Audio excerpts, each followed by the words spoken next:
நாளை பதவி பிரமாணம் விழா வச்சுருக்கோம், அதை நீங்கள் நடத்தி கொடுக்கணுன்ற மாதிரி ஒரு ரிக்வெஸ்ட் கொடுக்கிறாரு. இந்த லெட்டர்லாம் வாங்கி பார்த்துட்டு சிஎம் என்ன இவர் கவர்னர் என்ன சொல்கிறாருன்னா, இல்லை 118க்கான சோர்ஸஸ் எனக்கு சொல்லுங்கள். 108 ரைட்டு கன்ஃபார்ம், என்ன காங்கிரஸ் ரைட்டு ஓகே, அது இல்லாமல் 118க்கான சோர்ஸை சொல்லிட்டிங்கன்னா விழாவை உடனே நடத்திடலாம், அதில் ஒன்றும் பிரச்சனை இல்லை நீங்கள் அப்படின்னு சொல்லி அனுப்பிட்டார். விடுதலை சிறுத்தைகளை தவிர வேறு யாரையும் அவரால் அணுக முடியாத ஒரு சூழ்நிலையில் இருக்கார். ஏடிஎம்கே இல்லைன்னு சொல்லிட்டாவே பாமக இல்லை. சிங்கிள் லார்ஜஸ்ட் பார்ட்டிங்கிற ஒரே காரணத்துக்காக விஜய்க்கு பதவியேற்பு செய்தது பிறகு ஃப்ளோர் டெஸ்ட்டுக்கான வாய்ப்புகள் கொடுக்குதா கவர்னர் அலுவலகம்? இல்லை. மீண்டும் அதே மாதிரி இல்லை ஏற்கனவே உங்களுக்கு 2 நாள் டைம் கொடுத்தோம், இன்னும் கூடுதலாக இன்னும் 1 நாள் டைம் பண்ண வச்சிங்க. விஜய் பண்ணது மிகப்பெரிய முட்டாள்தனமாக தான் நான் நினைக்கிறேன். நீங்கள் உங்களுக்கு மெஜாரிட்டி இல்லை, ஸோ மெஜாரிட்டிக்கான வேலைகளை முடிச்சுட்டு தானே பண்ணணும். நீங்கள் மற்ற எல்லாமே எதிர்முகாமில் இருக்காங்க, புரியுதுங்களா? இப்போ நாம் தமிழர் தனி கட்சி, அவங்கள்ட்ட ஒரு 10 எம்எல்ஏ இருந்தால் ரைட், நீங்கள் அதிமுக பற்றி கவலைப்பட வேணாம், டிஎம்கே பற்றி கவலைப்பட வேணாம். இப்போ நீங்கள் எத்தனை 118 அப்படின்னு நீங்கள் முடிவு பண்ணிங்கன்னா 118க்கான மேஜிக் நம்பருக்கான ஆட்கள் எல்லாமே நீங்கள் எதிர்முகாமில் இருக்காங்க. ஸோ நீங்கள் முதல்ல எதிர்முகாமில் உள்ளவங்களாம் பேசியிருக்கணும்.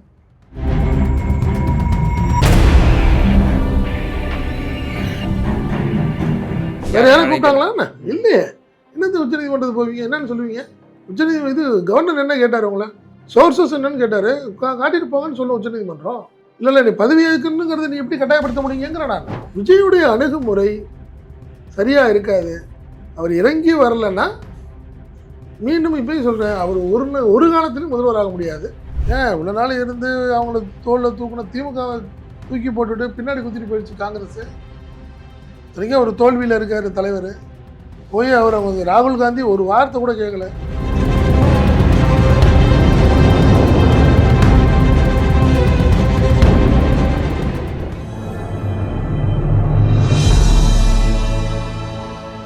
தமிழ் நியூஸ் நேர்களுக்கான வணக்கம். இன்றைய நேர்காணலில் நம்மோடு இருந்திருப்பவர் தமிழ் நியூஸோட ஆசிரியர் மற்றும் பத்திரிகையாளர் திரு செந்தில் சார். வணக்கம் சார். பெரும் பரபரப்பான ஒரு சூழ்நிலை. 2வது முறையாக மேதகு ஆளுநரை திரு விஜய் அவர்கள் சந்தித்து ஆட்சி அமைக்க ஒரு உரிமை கோரியிருக்கிறார். எப்படி பார்க்குறீங்க சார்? இல்லை, ஏற்கனவே நேற்று போய் பார்க்கும்போது ஒரு லெட்டர் கொடுத்துருந்தாரு. 108 எம்எல்ஏக்கள் ஃபஸ்ட்டு நாங்கள் வந்திருக்கிறோம், ஸோ எங்களை ஆட்சி அமைக்கிறதுக்கு அழைக்கணும், நாளை பதவி பிரமாணம் விழா வச்சுருக்கோம், அதை நீங்கள் நடத்தி கொடுக்கணுங்கிற மாதிரி ஒரு ரிக்வெஸ்ட் கொடுக்கிறாரு. இந்த லெட்டர்லாம் வாங்கி பார்த்துட்டு சிஎம் என்ன இவர் கவர்னர் என்ன சொல்கிறாருன்னா, இல்லை 118க்கான சோர்ஸஸ் எனக்கு சொல்லுங்கள். 108 ரைட்டு கன்ஃபார்ம், என்ன காங்கிரஸ் ரைட்டு ஓகே, அது இல்லாமல் 118க்கான சோர்ஸை சொல்லிட்டிங்கன்னா விழாவை உடனே நடத்திடலாம், அதில் ஒன்றும் பிரச்சனை இல்லை நீங்கள் அப்படின்னு சொல்லி அனுப்பிட்டார். ஸோ நேற்று மாலை வரை அவங்களால ஒன்றும் பண்ண முடியல. காரணம் என்ன, அதிமுகவை எதிர்பார்த்தாங்களா என்னன்னு தெரியல. அதிமுக நேற்று மாலை என்ன சொல்லிடுச்சு, இல்லை நாங்கள் எங்களுக்கு ஆதரவு தர முடியாதுங்கிற மாதிரி, ஆதரவு தரமாட்டோம்னு சொல்லிட்டாங்க. அவங்கள கேட்டாங்களா இல்லையா பரிசீலனைலாம் கிடையாது, தரமாட்டோம்னு ஒரே வார்த்தையில் முடிச்சிட்டாங்க. ஸோ இந்த நிலையில் வேறு வழியே இல்லை யாருக்கு, விஜய்க்கு. சிபிஐ சிபிஎம் விடுதலை சிறுத்தைகளை தவிர வேறு யாரையும் அவரால் அணுக முடியாத ஒரு சூழ்நிலையில் இருக்கார். காரணம் என்ன, நீங்கள் ஏடிஎம்கே இல்லைன்னு சொல்லிட்டாவே பாமக இல்லை, ஒரே ஒரு வேட்பாளர் இது எம்எல்ஏ கொண்ட அமமுக கிடையாது. பட் இங்கே இருக்கிறதுல காங்கிரஸ் போயிட்டாங்க, விடுதலை சிறுத்தைகள், கம்யூனிஸ்ட் கட்சிகள் 2. ஸோ இந்த ஒரு 6 பேர் இருக்கிறாங்கன்னு வச்சுக்கோங்களேன். அவங்களை தவிர்த்து வேறு யாரும் எந்த சோர்ஸும் இல்லாத ஒரு சூழ்நிலையில் அவங்களும் ஒன்றும் பதில் சொல்லாமல் இருக்காங்க. யார், விடுதலை சிறுத்தைகளும் சரி கம்யூனிஸ்ட் கட்சிகளும் 8ஆம் தேதி நாங்கள் இது சம்மந்தமான ஆலோசனை கூட்டத்தை நடத்த போகிறோம்னு சொல்லிட்டாங்க. ஸோ இதுதான் இன்றைக்கி விஜய்க்கு ஒரு பெரிய சிக்கலாக போய் இருக்குதுன்னு வச்சுங்களேன். அதனால் என்ன பண்ணுறாரு, இல்லை நான் மீண்டும் ஒரு ரெக்வெஸ்ட் வைக்கிறார். நான் சிஎம் பதவி ஏற்றதுக்கப்புறம் எனக்கு ஃப்ளோர் டெஸ்ட்டில் நான் கண்டிப்பாக உங்களுக்கு அறுதி பெரும்பான்மையை நான் நிரூபித்து காட்டுறேன், எனக்கு ஒரு வாய்ப்பு கொடுங்கன்னு கேட்குறதுக்காக நீங்கள் வந்துருக்காரு. பட் கவர்னர் ஏற்றுக்குவாரான்னு ஒரு கேள்விக்குறி ஒன்று. ஸோ இந்த ஒரு விஷயம் ஓடிக்கிட்டு இருக்கு. பட்டு சிங்கிள் லார்ஜஸ்ட் பார்ட்டிங்கிற ஒரே காரணத்துக்காக விஜய்க்கு வந்து பதவியேற்பு செய்தது பிறகு ஃப்ளோர் டெஸ்ட்டுக்கான வாய்ப்புகள் கொடுக்குதா கவர்னர் அலுவலகம்? இல்லை. மீண்டும் அதே மாதிரி இல்லை ஏற்கனவே உங்களுக்கு 2 நாள் டைம் கொடுத்தோம், இன்னும் கூடுதலாக இன்னும் 1 நாள் டைம் பண்ண வச்சுங்க, பட் 18க்கான சோர்ஸஸ் கொடுங்க அப்படின்னு மீண்டும் கவர்னர் சொல்கிறதுக்கான வாய்ப்புகள் அதிகம். இது நம்ம ஏற்கனவே பார்த்த ஒரு விஷயந்தான். இது கவர்னர் வந்து காரணம் என்னன்னா காங்கிரஸ் பாஜக அரசியலுக்கான ஒரு வெளிப்பாடு தான். அவ்வளோதான். இப்போ இந்த சமயத்துல இப்பவாவது வாய் தரங்க விஜய், உங்களை வந்து ஆளுநரை வச்சு இப்போ உங்களை வந்து இது பண்றாங்க, இப்பவாவது பாஜக விமர்சிங்க, காங்கிரஸை நான் வச்சுட்டு இருக்கிறதுனால மோடி சார் நீங்க வந்து இப்படி பண்றீங்களா அப்படின்னு இப்பவாவது ஒரு வாய் தரங்க அப்படின்றாங்க. இல்லை நீங்கள் சின்ன பிள்ளை அரசியல் விஜய் பண்ணது மிகப்பெரிய முட்டாள்தனமாக தான் நான் நினைக்கிறேன்.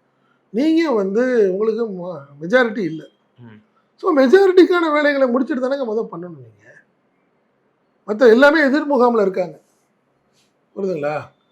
நாம் தமிழர் வந்து தனி கட்சி, அவங்கள்ட்ட ஒரு 10 எம்எல்ஏ இருந்தால் ரைட், நீங்கள் அதிமுக பற்றி கவலைப்பட வேணாம், டிஎம்கே பற்றி கவலைப்பட வேணாம். இப்போ நீங்கள் எத்தனை 118 அப்படின்னு நீங்கள் முடிவு பண்ணிங்கன்னா 118க்கான மேஜிக் நம்பருக்கான ஆட்கள் எல்லாமே நீங்கள் எதிர் முகாமில் இருக்காங்க. ஸோ நீங்கள் முதல்ல எதிர் முகாமில் உள்ள பேசியிருக்கணும் எல்லாத்துட்டையும். நான் என்ன சொல்கிறேன், விஜய் இன்னுமே தன்னை வந்து ஒரு பெரிய தலைவனாக நினச்சிக்கிட்டே இருக்க முடியாதுல்ல. ஒன்றும் தப்பு இல்லையே, நேற்று போய் விடுதலை சிறுத்தைகள் திருமாவளவனை பார்த்துருக்கலாம், கம்யூனிஸ்ட் கட்சி தலைவர்களை பார்த்துருக்கலாம். இப்போ நீங்கள் ஒன்றுமே வழி இல்லாமல் இன்றைக்கி போகலாம், நினச்சி கூட போகலாம், அவர் போகலான்னு நினச்சா போகலாம், பட் அதை நேற்று போய் பண்ணியிருக்கலாமேன்ற நான் தகவல் வந்து கொண்டு இருக்கின்றன. அவர் நேரடியாகவே போய் சந்திக்க போகலாங்க. நான் சொல்கிறேன் நேற்று போயிருக்கலாமேன்ற நான். ஏது அசிங்க உங்களுக்கு சிறுபிள்ளைத்தனமான விஷயமா இருக்கா இல்லையா உங்களுக்குன்ற நான். நீ 130 140 யாரும் கேட்க போகிறதே இல்லையே. 108ங்கிறப்ப உங்களுக்கு பயம் இருக்கணுமா இல்லையா? என்னை விட்ட உன ஆள் இல்லை நீ நினச்சின்னா அது முட்டாள்தனமா இல்லையான்ற நான். எனக்கு நீங்கள் ஒரு வழியே இல்லைங்க, இனி அமைச்சரை முதலமைச்சர் ஆக்க உங்களை என்ன தலையெழுத்துங்கிற மாதிரி நினச்சிங்கன்னா அது கிடையாது இல்லையா? உண்மையா இல்லையா? நீ அதெல்லாம் தவறு.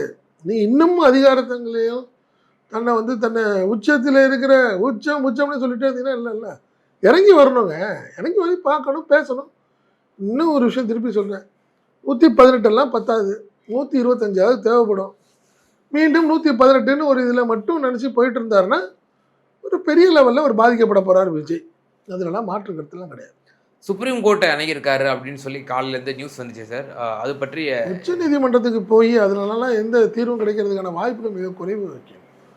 வேற யாரையும் கூப்பிட்டாங்களா? வேற யாரையும் கூப்பிட்டாங்களா? என்ன இல்லையே. என்னது உச்ச நீதிமன்றத்துக்கு போவீங்க, என்னன்னு சொல்லுவீங்க? இது கவர்னர் என்ன கேட்டார் உங்களை? சோர்சஸ் என்னன்னு கேட்டார், காட்டிட்டு போங்கன்னு சொல்ல உச்சநீதிமன்றம். இல்லை நீ பதவி ஏற்கனுங்கிறத நீ எப்படி கட்டாயப்படுத்த முடியுங்கிற நான். இல்லை வேற ஒருத்தரை பார்க்க இப்போ வேற 3 பேர் கிளைம் பண்ணுறாங்க, வேற மாதிரி ட்ரை பண்ணுது கவர்னர் அலுவலகம்னா ரைட்டு. யாருமே கிளைம் பண்ணலையா? உங்களுக்கு 2 நாள் டைம் கொடுத்தாச்சு. எந்த உங்களுக்கு வந்து வாய்ப்பு கொடுக்கலன்னா பரவாயில்ல, 2 நாள் டைம் கொடுத்தோம். நீ இது வரைக்கும் போல 24 மணி நேரம் வீணாக்கிட்டீங்களே. நேற்று 11 மணிக்கு பார்த்தீங்க, இன்றைக்கி 11 மணி வரைக்கும் கவர்னரை பார்க்குறீங்களே ஒழிய வேறு கூட்டணி கட்சிகளுக்கு ஏதாவது ஒரு சின்ன நீங்கள் போகலன்னா பரவாயில்லைங்க, 2ஆம் கட்ட தலைவர்களுக்குடைய ஆட்களையும் கூட போக சொல்லியாங்க. சரியா இல்லைல்ல? விஜயுடைய அணுகுமுறை சரியாக இருக்காது. அவர் இறங்கி வரலைன்னா மீண்டும் இப்போயும் சொல்கிறேன், அவர் ஒரு காலத்திலும் முதல்வராக முடியாது. டிவிக்கு ஆட்சி தொடர்றதுக்கான வாய்ப்புகள் இல்லை. ஆனால் சார் இப்போ ஆளுநர் வழி இல்லாமல் இப்போ சட்ட ரீதியாக இப்போ அவர் வந்து கூப்பிட்டு அவர் வந்து பதவி பிரமாணம் செய்ய வைக்கிறது தான் இப்போ அவருடைய ஒரு பணியாக இருக்கணும். இப்போ திருமாவளவனே என்ன சொல்கிறாரு, அவங்க ஆளாரையும் சொன்னாங்க, இதெல்லாம் முழுக்க கவர்னர் அலுவலகத்துடைய அதிகாரத்துக்கு உட்பட்டது கேம். இதெல்லாம் கட்டாயப்படுத்த முடியாதுன்ற நான். உங்களுக்கு 118க்கு வாய்ப்பு இல்லைங்க, எனக்கு தெரியும். நீங்கள் 118ன்னு சொல்லுங்கள், காட்டிட்டு நீங்கள் உங்களுக்கு பதவி பிரமாணம் செஞ்சு தரேன். அது வரைக்கும் யாரையும் கூப்பிடல, இன்னும் 2 நாள் டைம் வச்சுங்கன்னு சொன்னால் நீங்கள் இதில் உங்களுக்கு என்ன பிரச்சனை? அது என்னங்க பிரச்சனை உங்களுக்கு? செய்ய உடனே ஏன் அடம் சிஎம் ஆகி தான் நான் பண்ணுவேன்னா ஏன் அடம் முடிக்கிறீங்கிற நான். இது முட்டாள்தனம்ன்ற நான். வேணும்னு 24 மணி நேரத்தை வீணாக்கிறது விஜயா வேற கவர்னரா? கவர்னர் சொல்லிட்டார்ல, கவர்னர் அலுவலகத்தை நேராக நீங்கள் விடுதலை சிறுத்தைகளை பார்த்துருக்கணும்ல, திருமாவளவனை பார்த்துருக்கணும்ல, கம்யூனிஸ்ட் அலுவலகத்துக்கு போயிருக்கணுமா இல்லையா? இப்போ தான் போகிறேன்னு நீ நினச்சிட்டு இருந்தேன். இது என்ன? அவங்க ஒரு பாலிசி டிசிஷன் எடுத்துட்டாங்க. 8ஆம் தேதி நாங்கள் உட்காந்து பேச போகிறோம், நாங்கள் முடிவெடுக்க போகிறோம்னு சொல்லியிருக்காங்க. ம். இப்போ நான் போய் திருப்பி திருப்பி திருப்பி அடம்பிடிக்கிறாரு. விஜய் என்ன நினைக்கிறாரு, இந்த சின்ன பிள்ளைங்க மாதிரி திருப்பி ஒரு அரசியல் பண்ண பார்க்குறாரு. எங்களுக்கு வந்து அனுமதி தர மாட்டுறாங்க, என்னைய வந்து அமுக்க பார்க்குறாங்க அப்படிங்கிற மாதிரி இதுக்கு ஒரு ட்ராமாவுக்கு ட்ரை பண்ணுறாரு விஜய். அது எடுபடாது. இல்ல சார், இப்போ பரவலா வைக்கக்கூடிய கருத்து, அவர் காங்கிரஸை முன்கூட்டியே அழைச்சி அவர் ஒரு ஒப்பந்தம் ஆமா. போட்டுக்கிட்டது. ஆமாம் இந்த தேர்தல் மட்டும் இல்லாம லோக்கல் ஆமா. பாடி, லோக்சபா எலெக்ஷன் ஆமாம் ஆமாம் அதுதான் தெரிஞ்ச அப்படின்ற ஒரு விஷயம் தானே. ஒப்பந்தம். தெரிஞ்சது தானே, உங்களுக்கு தெரிஞ்சு தானே அரசியல் பண்ணியிருக்கணும் நீங்கன்ற. நான் ம். நீங்கள் காங்கிரஸை முன்னாடி கூப்பிட்டோம்னா நம்மளுக்கு என்ன பாதிப்பு வரும் நீங்கள் செய்யணுமா இல்லையா? இப்போ இனிமே காங்கிரஸுமே பின்வாங்குறதோ இல்ல வேற அவங்களோட ஸ்டாண்ட் எடுக்கிறதோ அப்படிங்கிற முடியாத ஒரு சூழ்நிலையும் இப்போ அவங்களுக்கும் ஆமாம், இருக்கு. 100%. இவ்வளோ நாள் இருந்து அவங்கள தோளில் தூக்குன திமுகவை தூக்கி போட்டுட்டு பின்னாடி குத்திட்டு போயிடுச்சு காங்கிரஸ். இத்தனைக்கும் ஒரு தோல்வியில் இருக்கார் தலைவர். போய் அவங்க ராகுல் காந்தி ஒரு வார்த்தை கூட கேட்கல. விஜயோடைய ஜெயிச்சதுக்கு விஜய்க்கு தான் வாழ்த்து தெரிவிச்சாரு. வாழ்த்து தெரிவிச்சாரு. ஆமா. செய்யட்டும், அவருக்கு ராகுலுடைய அரசியல் அவ்வளோதான். அவருக்கு பெருந்தன்மை அவ்வளோதாங்க. அவர்கிட்ட போய் நீங்கள் என்ன, அவர் தான் ஏற்கனவே அவருக்கு ஒரு பேர் வச்சுருக்காங்க, பப்புன்னு. அவ்வளோதான். மீண்டும் ஒரு தன்னை பப்புங்கிற ப்ரூவ் பண்ணிக்கிறார். அவ்வளோதானே. அதை தாண்டி வேற என்ன இருக்குது ராகுல் காந்திக்கு? மீண்டும் திமுகட்டையும் ப்ரூவ் பண்ணுறாரு. இது வரைக்கும் பிஜேபி தான் விமர்சனம் பண்ணிட்டு இருந்துச்சு, மற்றவங்களாம் நேற்று கடுமையான விமர்சனம். டிஆர் பாலுவாக இருக்கட்டும், ராஜாவாக இருக்கட்டும். காங்கிரஸுக்கே நீங்கள் வந்து பிரதமர் வேட்பாளராக ராகுல் காந்தி சரியப்படுவாரா மாட்டாராங்கிற நிலைமையில் திமுக அனௌன்ஸ் பண்ணிச்சு அவரை. சோனியா காந்தியே தான் பையனை பிரதமர் வேட்பாளர்னு சொல்லலை, பிரியங்கா சொல்லலை, சகோதரர் சொல்லலை, திமுக சொன்னிச்சு. ஸ்டாலின் சொன்னார். அதுக்கு எவ்வளோ பெரிய விலை கொடுத்தாரு அவர். பிஜேபி அவ்வளோ உச்ச கோபத்துக்கு போச்சு. அதனால் நீங்கள் ஒன்றும் பெருசாக அதில் ஒன்றும் பேசுறதுக்கு வேலையே இல்லை. இல்லை, வேற என்னதான் வழிகள் இருக்குது சார்? இப்போ ஒரு வேலை இப்போ முதல்வர் ஆகணும் திமுக சொல்லிடுச்சு, நாங்கள் டிஸ்டர்ப் பண்ணலன்னு சொல்லிடுச்சு. ஆமாம், அன்னைக்கு சொல்லியிருக்காரு. திமுக இன்னும் டிஸ்டர்ப் பண்ணலை. திமுகவுக்கு அது வேலை கிடையாது. நாங்கள் ஒரு சிறப்பான எதிர்கட்சி தான் செயல்பட போகிறோம்னு சொல்லிட்டாங்க. திமுகவை நீங்கள் ஆதரவு கேட்டீங்களா? இல்லை. புரியுதுங்களா? திமுக யாருக்கு ஆதரவு கொடுத்தாலும் நீங்கள் அதை பற்றி பேசக்கூடாது. உண்மையா? நீங்கள் ஒரு ஆதரவு கேட்கல. நீங்கள் என்ன நினைக்கிறீங்க? நான் பார்த்துக்கிறேன், காங்கிரஸ் திமுக தயவு தேவையில்லை, அண்ணா திமுக தேவையில்லை, நான் பார்த்துக்கிறேன், நீங்கள் முடிவு எடுத்து பண்ணுறீங்க. இப்போ அவங்க 2 பேரும் ஒரு முடிவு எடுப்பாங்கல்ல. கேமரா பழம்பெரும் கட்சிகள் அவங்க 2 பேரும், அவங்க 2 பேரும் சில முடிவுகள் எடுப்பாங்க. அது விஜய்க்கு பாதிப்பாக வரலாம். அதெல்லாம் மாற்று கருத்தே கிடையாது. பார்ப்போம், அது என்ன செய்ய போகிறாங்கன்னு பார்ப்போம். சார், இப்போ விஜய் இப்போ வெளிப்படையாக ஆதரவு கோர போகிறேன் அப்படின்றாரு, நேரடியாக சந்திக்க போகிறாருங்கிற ஒரு செய்தியும் வருது. இந்த சமயத்தில் விடுதலை சிறுத்தைகள் கட்சியினுடைய பொதுச் செயலாளர் திரு சிந்தனை செல்வன் வந்து ஒரு ஸ்டேட்மெண்ட்டை விடுறாரு. திராவிட கட்சிகள்லாம் சேர்ந்து இந்த வாழ்நாளே அர்ப்பணித்திருக்கக்கூடிய எங்கள் தலைவர் திருமாவளவன் அவர்களை வந்து முதலமைச்சர் ஆக்கணும் அப்படின்ற ஒரு விஷயத்தை அவங்க விருப்பம். அது அவங்க விருப்பத்தை சொல்கிறாரு, அதுக்கு என்ன பண்ணுறது? அவங்க விருப்பத்தை சொல்கிறது வந்து திருமாவளவன் சிஎம் அவருடைய இருப்பது போல இருக்கு. அப்போ விஜய்கிட்ட கேட்கலாம்ல, ஆதரவு கொடுத்துட்டு அதை கேட்கலாம். அவங்க தாராளமாக விடுதலை சிறுத்தைகள் கேட்கலாம். திருமாவளவன் முதல்வராக நீங்கள் ஆதரவிச்சிங்கன்னா நான் அவங்களை ஆனால் விஜய்க்கு அந்த 108 தொகுதிகள் வெற்றி பெற்றதுங்கிறது விஜய்ங்கிற இமேஜுக்கு தானே, திருமாவளவன்ங்கிற இமேஜுக்கு இல்லையா? அப்புறம் 2 கம்யூனிஸ்ட் கட்சி அண்ணா திமுகவுக்கும் விடுதலை சிறுத்தைகளுக்கு ஓட்டு போட்டாங்க. ஸ்டாலினுக்காகவும் எடப்பாடி பழனிசாமிக்கும் ஓட்டு போட்டாங்களா, திருமாவளவனுக்காக ஓட்டு போட்டாங்களா?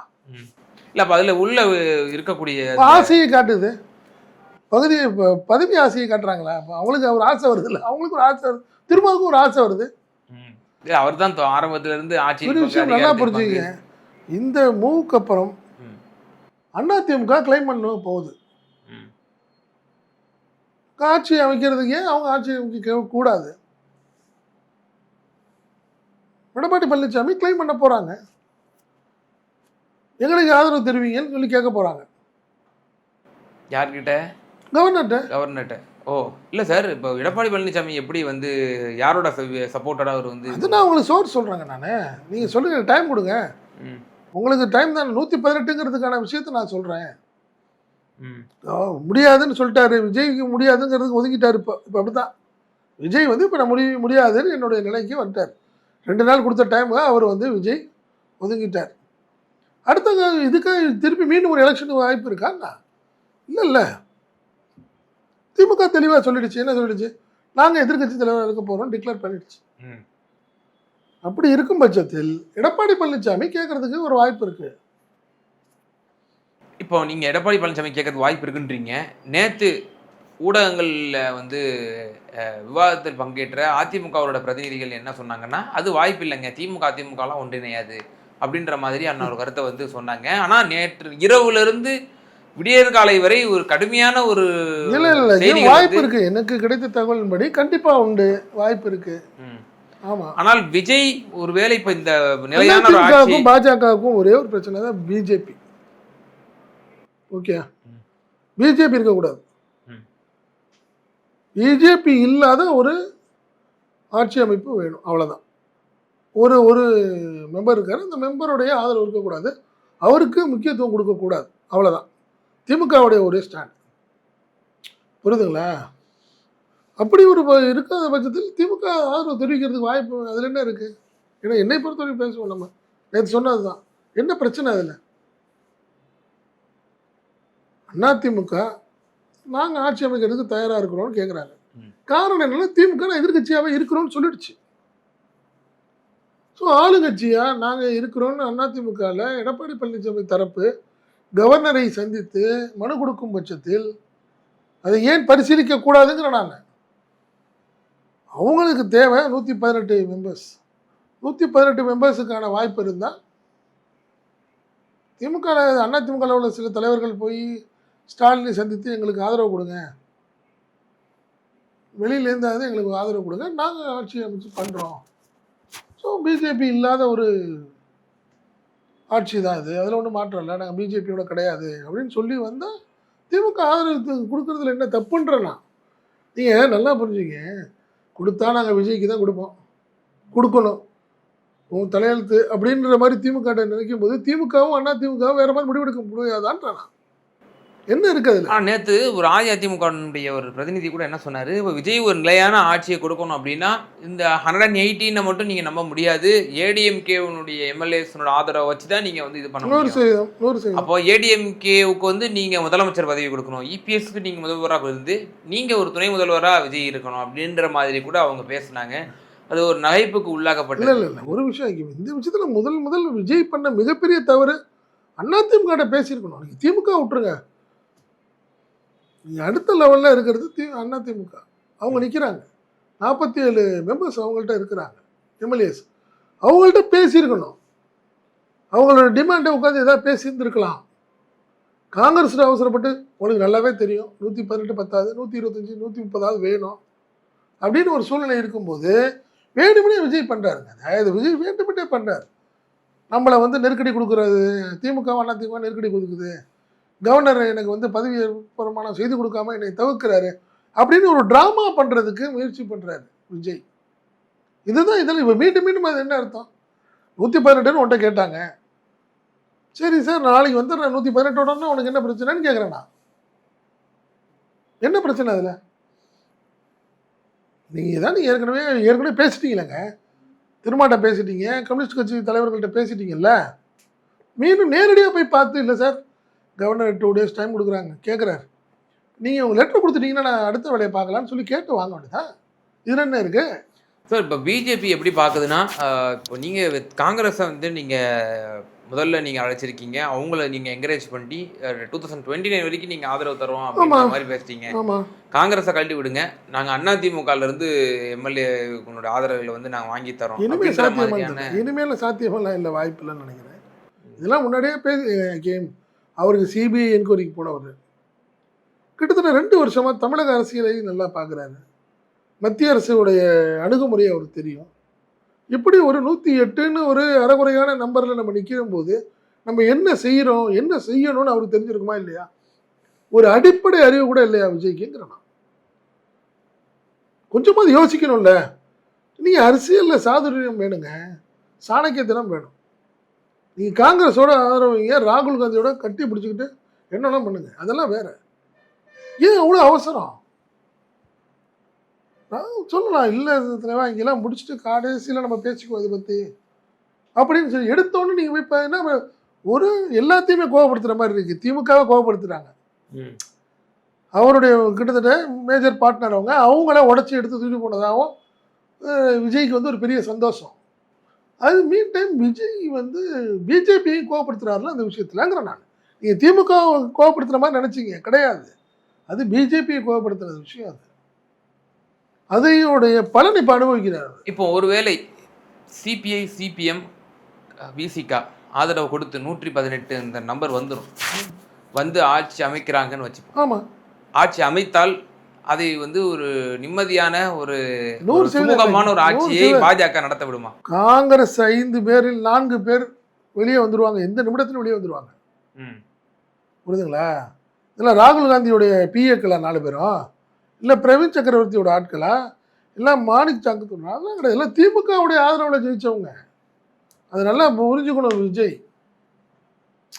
ஏங்க இப்போதானங்க என்ன சொல்கிறாங்களே, இப்போ தான் கை ஈரம் கூட காயலும்பாங்களே.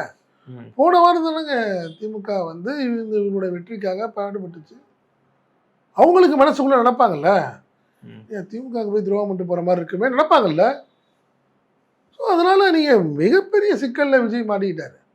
அதை ட்ராமா பண்ணி அதை வேறு மாதிரி கொண்டு போகணும்னு நினைக்கிறாரு. அது எடுபடாது.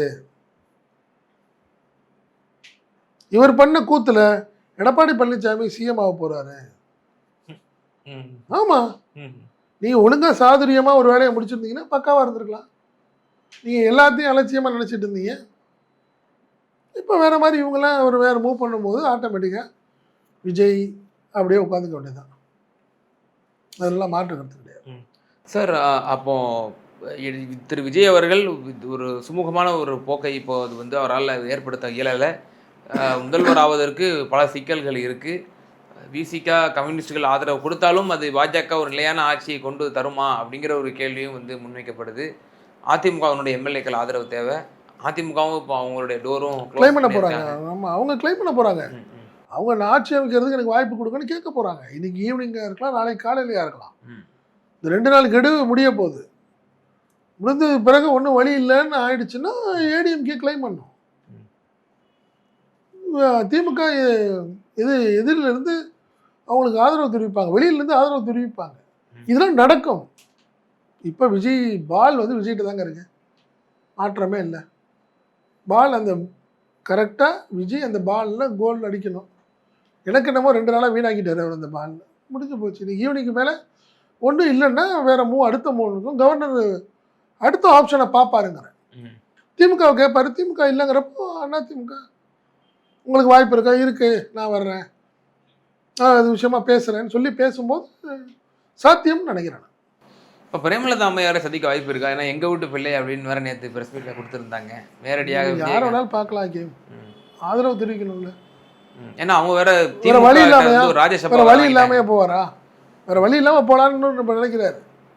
நேற்று வரைக்கும் நினைக்கலங்க. நேற்று காலையில் காங்கிரஸை பார்த்து அடுத்த நிமிஷம் போயிருக்கணும்ன்றலாம். பார்த்துட்டு கவர்னரை போய் பார்த்துருக்கலாம். காங்கிரஸ் ஒரு ஜஸ்ட் ஒரு லெட்டருக்கு அவங்க உடனே இவ்வளோ பெரிய ரிப்ளை பண்ணிட்டாங்களே. மற்ற கட்சிகள்லாம் வந்து லெட்டர் கொடுத்துமே வந்து இன்னும் பரிசீலனை வச்சுருக்காங்களே. திமுக கூட்டணியில் எல்லாம் ஜெயிச்சவங்க. இப்போ காங்கிரஸ் திமுக கூட்டலாம் ஜெயிச்சவங்க. காங்கிரஸ் துரோகிங்க. ராகுல் காந்தி துரோகின்னு பலமுறை சொல்லலையா நம்ம? துரோகி அவர். துரோகித்தின் உச்சத்தில் ராகுல் காந்தி. அவர் திமுகவின் பின்னாடி எப்போ குத்தணும்னு தெரியவா டைம் பார்த்துட்டே இருந்தார். விஜய் கூப்பிட்டாரு, உடனே முதியில் குத்திட்டு ஓடி போயிட்டாரு. திரும்பவும் கம்யூனிஸ்ட் கட்சிகளும் அதே மாதிரியா? கிடையாதுல்ல. அவங்களுக்கு தெரியும் ஒரு இக்கட்டான நிலைமையில் திமுக இருக்கிறதுன்னு தெரியும். எப்படி ஒரு அவங்கள எப்படி அனுசரிச்சிச்சு, வெற்றிக்கு எப்படி திமுக பாடுபட்டுச்சுன்னு அவங்களுக்கு தெரியும். இப்போ இந்த ஜோதிமணி அறிக்கை கொடுக்குறாங்க இன்னைக்கு. அவரை கூப்பிடு, இவரை கூப்பிடுறீங்க. நண்பர்களாவே இருந்தோம், நண்பர்களாவே பிரியிறோம் அப்படின்னு சமரச போக்கோட இந்த பிரிவு வந்து இருக்கணும். இருக்குல்ல, 29 இருக்குல்ல, உங்களுக்குலாம் வரணும்ல, திருப்பி ஓட்டு கேட்க வரணும்ல. துரோகம் பண்ணி விட்டு இன்னைக்கு விஜயோட உட்காந்துக்கிட்டு நியாயம் தர்மம் பேசுறீங்க. இல்லை எடுபடுமா? இல்லை எடுபடாது. நிச்சயமா சார்.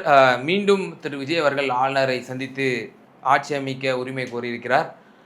பல ஜனநாயக சக்திகளும் விஜய்க்கு தான் மக்கள் மேண்டேட் கொடுத்துருக்காங்க, அதனால அவர் ஆட்சி அனுப்ப சொல்லிங்க. ஃப்ளோர் டெஸ்ட்டில் வந்து அவர் வந்து நிரூபிக்கிட்டோம் அப்படின்னு சொல்கிறாங்க. மற்றொரு பக்கம் பாஜகவும் அவரோட பங்குல வந்து பல விஷயங்கள் காய்கள் நகர்த்தி கொண்டிருக்கிறாங்க. காங்கிரஸை நீங்கள் முதல்ல வந்து நீங்க கூட்டணியை சேர்த்துக்கிட்டீங்க. அதுதான் பெரிய ஒரு நெருடலா இருந்து கொண்டிருக்கிறது அப்படின்னு சொல்லி என்ன மூவிங் ஃபார்வர்ட் ஆக போகுது? பரம இரு துருவ எதிரிகள் திமுக, அதிமுக ஒன்று சேர போகிறார்கள் என்ற ஒரு செய்தியும் நேற்று இரவிலிருந்து கடுமையான ஒரு செய்தி வந்து கொண்டிருக்கின்றன. திசையின் போக்கை மாற்றிவிட்டது தமிழ்நாடு அரசினுடைய அந்த திசை. நிச்சயமா ரொம்ப நன்றி உங்களுடைய நேரத்தை பயன்படுத்தி. நன்றி.